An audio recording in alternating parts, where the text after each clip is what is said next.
देहरादून के हिमालयन सांस्कृतिक केंद्र देहरादून में आपातकाल के 50 वर्ष पूरे होने पर लोकतंत्र सेनानियों को सम्मानित किया गया।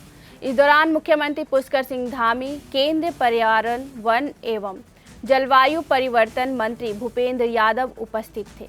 इस मौके पर मुख्यमंत्री धामी ने नरेंद्र कुमार मित्तल, रंजीत सिंह जुआल सहित 10 लोकतंत्र सेनानियों को सम्मानित किया। इस दौरान मुख्यमंत्री पुष्कर सिंह धामी ने कहा कि आज हमें लोकतंत्र की रक्षा करने वाले महान नायकों को सम्मानित करने का सौभाग्य प्राप्त हो रहा है। भारतीय लोकतांत्रिक इतिहास में आपातकाल का कालखंड हमेशा एक काले अध्याय के रूप में अंकित रहेगा। यह फैसला हमेशा की तरह देश को अपनी जागीर समझने वाले एक परिवार की हठधर्मिता और तानाशाही रवैये का परिणाम था। मुख्यमंत्री ने आगे कहा कि आपातकाल में भारतीय संसद को बंधक बना लिया गया। प्रेस की स्वतंत्रता पर सेंसरशिप थोप दी गई और न्यायपालिका की गरिमा तार करोड़ों देशवासियों के मौलिक अधिकारों को रोन दिया गया। आपातकाल के उन काले दिनों में सत्ता के नशे में चूर तत्कालीन सरकार ने सभी विपक्षी नेताओं, सैकड़ों पत्रकारों सहित हर उस आवाज का निर्ममता से दमन किया जो लोकतंत्र की रक्षा के लिए उठ रही थी। अभिव्यक्ति की स्वतंत्रता को कुचलकर पूरे देश को एक खुली जेल बना दिया था।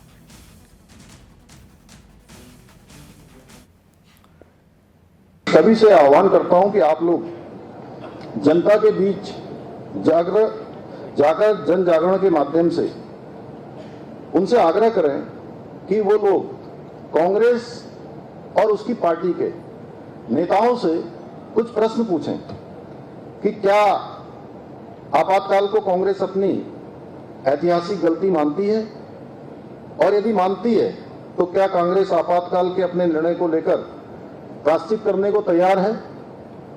क्या कांग्रेस ने कभी इसके लिए लोकतंत्र सेनानियों से माफी मांगी है? क्या उन्होंने उन परिवारों से माफी मांगी है जिनके घरों में जबरन नसबंदी कर दी गई? क्या उन्होंने प्रेस और न्यायपालिका से कभी खेद व्यक्त किया है? मुझे पता है कांग्रेस उनके किसी भी सवाल का, जो भी सवाल उनसे किए जाएंगे, उनके किसी भी सवाल का जवाब नहीं दे पाएगी, क्योंकि कांग्रेस के डीएनए में लोकतंत्र के प्रति कोई सम्मान नहीं है। आज भी उनके युवराज संविधान और लोकतंत्र को अपनी कठपुतली समझते हैं। आज भी कांग्रेस का वही चरित्र बरकरार है।